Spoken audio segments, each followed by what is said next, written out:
Hola, mis queridos hermanos, que la paz de nuestro Señor esté con nosotros. Seguimos con nuestro estudio de Juan. Vamos a estudiar Juan capítulo 3, versículo 1 al 4:54. Vamos a estudiar el verbo y tres entrevistas importantes. El que cree en el Hijo tiene vida eterna, pero el que desobedece al Hijo no verá la vida, sino que la ira de Dios está sobre él. Juan 3:36. Antes de cualquier cosa, te recuerdo que tienes que leer los capítulos 3 y el capítulo 4. A pesar de las condiciones negativas indicadas en el 1:11 y los suyos no le recibieron, hubo varias victorias. Juan el Bautista introdujo a Jesús con el mensaje divino: He aquí el Cordero de Dios que quita el pecado del mundo. 1:29. Dichas palabras efectivamente combinan el mensaje del Antiguo Testamento con la cruz. A continuación, Jesús empezó a formar su equipo de hombres quienes, controlados por el Espíritu Santo, estaban destinados a impactar el mundo. A estos Cristo se manifestó con palabras y hechos. Enseguida, Juan relata los famosos encuentros de los capítulos 3 y 4. Estas entrevistas pertenecen a la lista de victorias que tuvieron resultados positivos en medio de un rechazamiento muy marcado. Cristo no dejó de engañar por la fe superficial de algunos de sus oyentes, porque sabía que había en el hombre. 2:25. El Señor mostró esa misma omnisciencia en la entrevista en los capítulos 3 y 4. Cristo vino a salvar a individuos, no a crear movimientos con Nicodemo, capítulo 3, del 1 al 6. Su persona y posición. Vamos a hablar de Nicodemo, fariseo, posición bastante de prestigio. El versículo 1 indica que era un principal entre los judíos. La palabra principal significa gobernante y se refiere a su puesto como miembro del Sanedrín, grupo de alta influencia que tenía el control político religioso. Ese organismo incluía a hombres religiosos muy sinceros, pero pocos como Nicodemo, maestro de Israel 3:10. La tribulación al español no incluye un artículo, o sea, él. Es decir, Nicodemo era el maestro número 1 en Israel, un hombre de gran erudición, sobre todo en el Antiguo Testamento. Ostentaba un alto puesto y probablemente tenía la capacidad de comunicarse bien con su pueblo. Sin embargo, ni el prestigio, la sinceridad, el dominio intelectual de su materia o el arte de comunicarla era suficiente para estar en buena relación con Dios.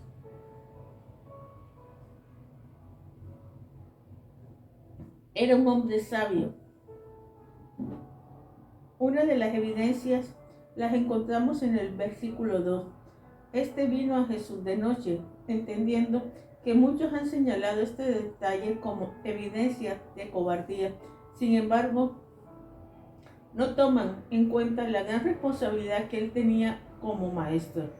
Uno de sus deberes era investigar a Cristo en forma discreta y no causar una reacción violenta entre los judíos.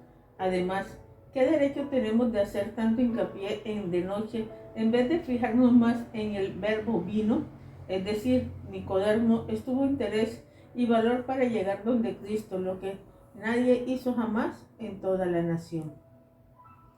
Pero Nicodemo era un hombre sensible a la verdad y con una mente bastante abierta, porque dijo: Rabí, sabemos que has venido de Dios como maestro, porque nadie puede hacer las señales que tú haces si no está Dios con él. Juan 3:2. Su idea entonces era conocer más detalles y se acercó directamente a la fuente. El término rabí quiere decir gran maestro. Indicaba el respeto que tenía Nicodemo por el Señor. Asimismo, reflejaba su sed por aprender más a los pies de alguien que podía enseñarle. La frase "has venido a Dios como maestro" 3:2 indica una percepción sin duda inducida por el Espíritu Santo de Dios. Considerando las influencias de aquellos días, ha de haber sido bastante difícil aceptar tal cosa. Los líderes religiosos de Israel no querían tener rivales.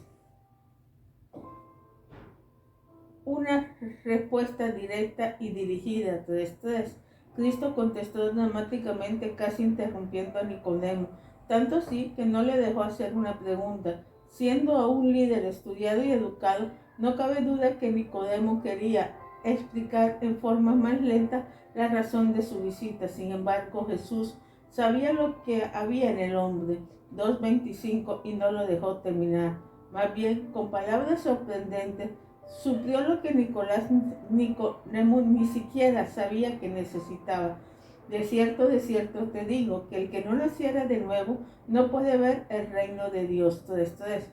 Estas palabras introductorias contribuyeron al sobresalto que le había causado la presentación y el contenido del mensaje de Jesús. Solamente San Juan cita el doble uso de la frase desierto. Certidumbre es cuando la verdad, 14:16, introduce una enseñanza como de cierto te digo. También conviene notar la rigidez o dogmatismo de lo dicho por el verbo, que podría llamarse intolerancia. El que no naciera de nuevo no puede ver. En otras palabras, Cristo presenta un mensaje exclusivo al que más tarde se identificó como el camino, 14:6. Aquí dijo que hay una sola manera de alcanzar el reino de Dios. Hoy vivimos en días caracterizados por el llamado pluralismo, es decir, muchos predican que hay varias maneras de ver el reino de Dios, una pluralidad de caminos que conducen al cielo, pero la Biblia dice que hay un solo camino. El que tiene al Hijo tiene la vida, el que no tiene al Hijo de Dios no tiene la vida. Primero de Juan 5:12. El mensaje espiritual 3:5-10, que quiere decir nacer de nuevo, la frase es una referencia a la fuente de dicho nacimiento y no tanto al número de nacimiento. Será mejor leer el versículo de la siguiente manera: el que no naciere de arriba. El Señor impresionó a sus visitantes diciendo algo totalmente diferente al pensamiento común y corriente de los judíos. Efectivamente, picó la curiosidad de Nicodemo, y éste preguntó cuál era el método para lograr semejante nacimiento. En forma aceptada, el maestro descarta la posibilidad de volver a nacer del cuerpo. Nicodemo no dudaba de qué, pero quería saber el cómo. Cristo contestó su pregunta en el versículo 5. De cierto te digo, que el que no naciere de agua y espíritu no puede entrar al reino de Dios. Había muchas interpretaciones de este versículo.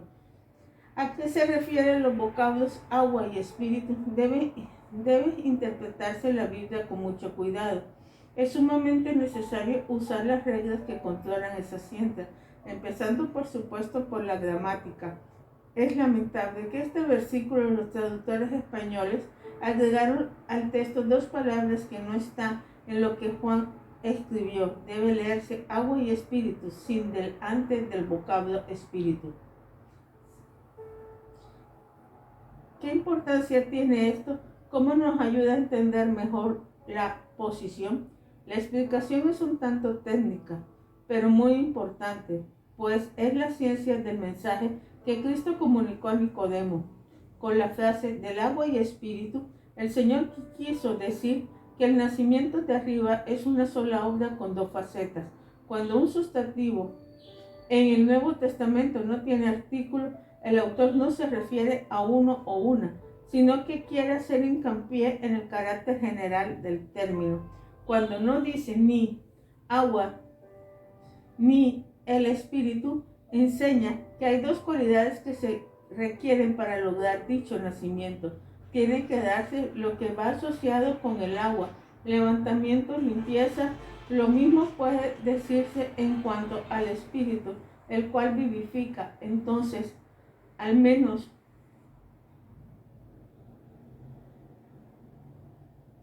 que haya perdón y comunicación de vida, no hay nacimiento de arriba. Es la palabra de Dios la que lo efectúa primero. Ya vosotros sois limpios por la palabra que os he hablado, Juan 15:3. El Espíritu Santo es quien logra la otra parte, Juan 6:53, 2 de Corintios 2:3-6. Entonces, aquí vemos es nacer en el Espíritu. Debemos nacer en el Espíritu para que nosotros tengamos siempre vida y vida en abundancia. El mensaje es parte del plan de Dios, 3 del 15 al 21.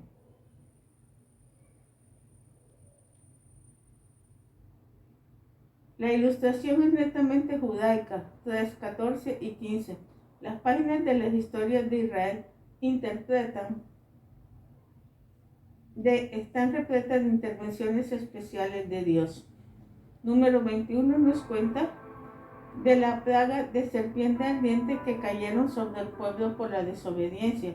La provisión de Dios de salud, de bendición y vida estaba en la serpiente de bronce. Para salvar su vida, no solamente tiene la necesidad de mirar a la metálica, indicando su aceptación del remedio que Dios le dio. En otras palabras, demostraba su fe en la palabra de Dios. Cristo dijo a Nicodemo que de igual forma el Hijo del Hombre debería ser levantado para que todo aquel que en él cree no se pierda, sino que tenga vida eterna y vida en abundancia.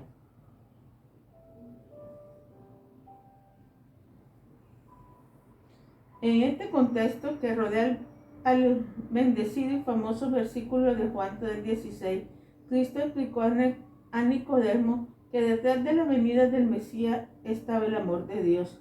La decisión de enviarlo al mundo no se basa en lo atractivo del hombre, pues era y es pecador, sino solamente en la voluntad de Dios. Mas Dios muestra su amor para con nosotros en que siendo aún pecadores, Cristo murió por todos nosotros. Romanos 5:8. Es más, aunque sin duda Nicodemo no lo entendió de toda aquella noche, la combinación de la ilustración de la serpiente levantada y la verdad del versículo 16 ha dado a su Hijo son un anticipo de la cruz. Cristo mismo fue levantado en un madero para que todo aquel que en él cree no se pierda, mas tenga vida eterna, ofreciendo al hombre así una clase de vida y no solo salud y prolongación de la vida física, como el caso de la serpiente de bronce. La importancia de creer se verifica en el versículo 18. Sin creer, el hombre es igual a un moribundo que era mordido por la serpiente del número 21. Lo único que podía esperar era un futuro oscuro, es condenación. Sin embargo, la venida del Mesías no trajo a la raza humana la salvación en forma automática. La luz vino, pero tal es la naturaleza del hombre que prefirieron la oscuridad. Es difícil entender cómo alguien prefiere amar la oscuridad y rechazar la luz, ganándose una eternidad sin Cristo, lejos de la presencia de Dios y excluido del cielo. Pero esta es precisamente la situación que Cristo describió y que sigue siendo hoy. En cierto sentido, piensa esto. El relato del encuentro con Nicodemo nos deja insatisfechos, es decir, no nos indica si él aceptó el mensaje del Verbo o no. Claro que en los eventos posteriores hay ciertas indicaciones de que sí lo hizo, como sus comentarios ante los demás miembros del Sanedrín, Juan 7, 50-53, y su participación con José de Arimatea en la preparación del cuerpo de Cristo.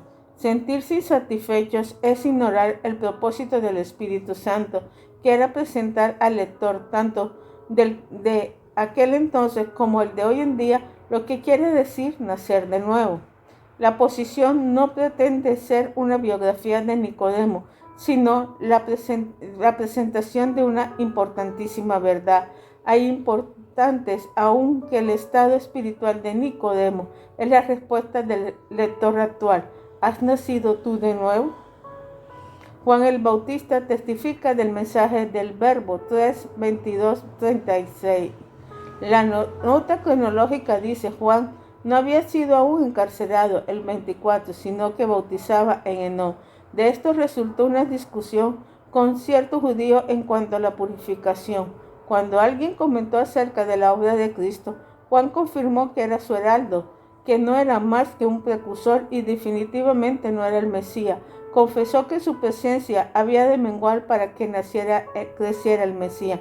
En sus palabras no se aprecia ni una sombra de rencor ni queja. Lo que sí quería era afirmar el mensaje básico que se le había dado a Nicodemo. El que cree en el Hijo tiene vida eterna, pero el que rehúsa crecer en el Hijo no verá la vida, sino que la ira de Dios está sobre él. Versículo 36.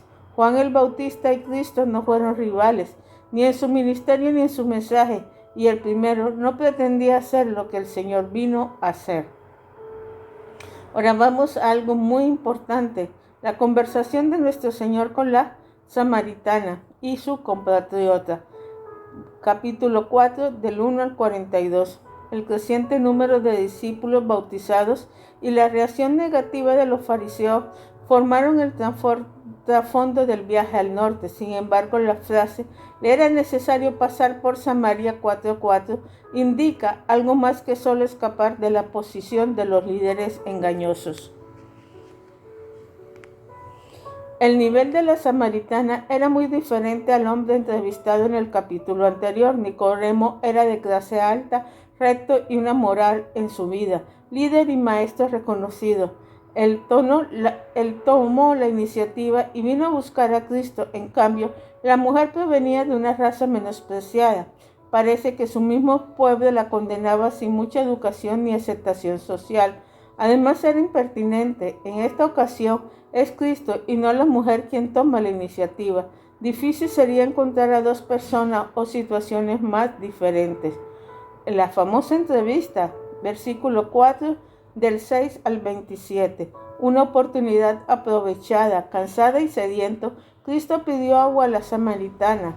Era un acercamiento a la vez normal y fuera de lo común, y la mujer lo reconoció así, porque, un lado, ella sabía que por ser un viajero que iba pasado por la árida región, no le podía rehusar el agua. Sin embargo, era definitivamente fuera de lo común que un judío pidiera agua a una samaritana. La pregunta que le hizo: ¿cómo tú, siendo judío, me pides a mí de beber agua, que soy mujer samaritana? 4:9. Puede interpretarse como una expresión de sorpresa o una pregunta capciosa. De acuerdo a lo que se revela de su carácter después, yo pensaría que era pertinente. A la vez, parece ser algo fuera del carácter que una mujer de esa sociedad y esas circunstancias hablara así. Lo correcto era que no le hubiera hecho caso o que sintiera a la súplica sin comentarios. ¿Cómo sabía que Cristo era judío? Tal vez había algo diferente en su hablar o en su ropa.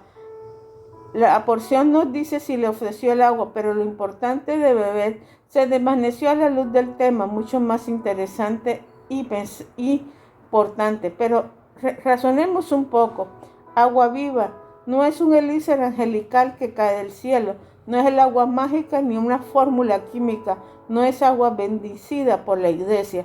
La frase es una combinación de ilustración, agua y realismo, vida, implícita en la palabra viva.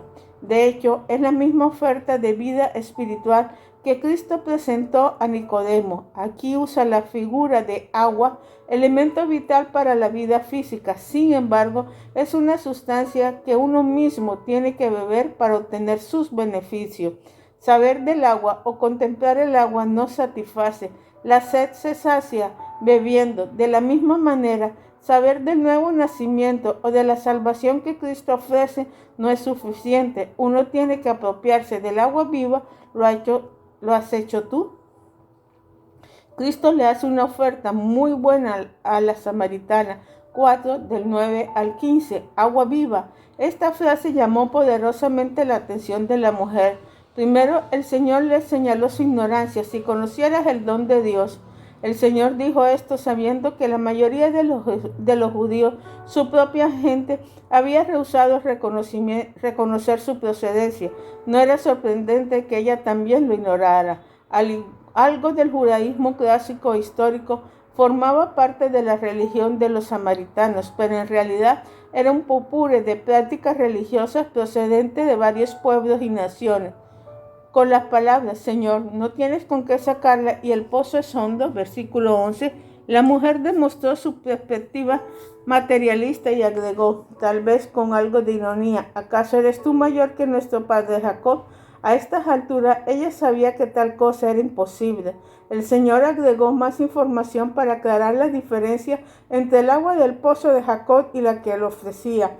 Todavía pensando en la sed física y en la posibilidad de ahorrarse los cansados viajes al pozo, ella pidió el agua. Es cierto que su súplica representaba falta de comprensión, pero el Señor reconoció los principios de algo más profundo, así que ella procedió a decir algo que le penetró hasta la médula. Una conciencia que Jesús nos sacude a todos. 4:16-24. Ve y llama a tu marido y ven acá. 4:16. Ella solo dijo 3 palabras, no queriendo que se metiera en sus asuntos personales, pero mostrando de nuevo su omnisciencia, Cristo sacó a la luz la triste historia de su vida, indicándole la gran necesidad que tenía de agua viva. A pesar de la confrontación y con todo su remordimiento de conciencia, ella no huyó, sino que permaneció en el lugar y reconoció que él era una persona especial, un profeta. Pues bien, la conciencia le molestaba, pero con mucha gente trató de descubrir su vergüenza con comentarios religiosos contradictorios, en este caso, aluciendo a las diferencias entre samaritanos y judíos. La religión sirve a mucha gente para desviar las conversaciones cuando el asunto empieza a tocar su vida personal. El Señor corrigió ese enfoque. Y por último, Salmos 4:25-27. La mujer, casi en un suspiro anhelante, hizo referencia a la venida del Mesías. Cristo abiertamente se identificó como tal, algo que no hizo con Nicodemo. Yo soy el que habla contigo. 4:26. En este mensaje reverberado en muchos de sus paisanos, la mujer regresó deprisa al pueblo para pronunciar lo que había encontrado. Muchos de sus paisanos, movidos por sus testimonios y luego de encontrarse personalmente con el Mesías, fueron salvos. 4:39-42. La segunda señal, la curación del hijo del oficial. 4:46-54. Un atormentado padre vino donde Cristo y le pidió que sanara a su hijo. El hombre pertenecía a la corte de Herodes, factor que no le daba mucho prestigio ante los ojos de Jesús. El Mesías expresó su decepción de los que solamente buscan señales y prodigios. 4:48. Era la única vez en este evangelio que estas 2 palabras aparecen juntas, dando a entender que esa gente podía ver lo espectacular de un milagro y nada más. No obstante, la petición sincera y genuina, Señor, desciende antes que mi hijo muera, 4:49, muestra que era un hombre diferente. A esa súplica, Cristo respondió sencillamente, ve, tu hijo está vivo.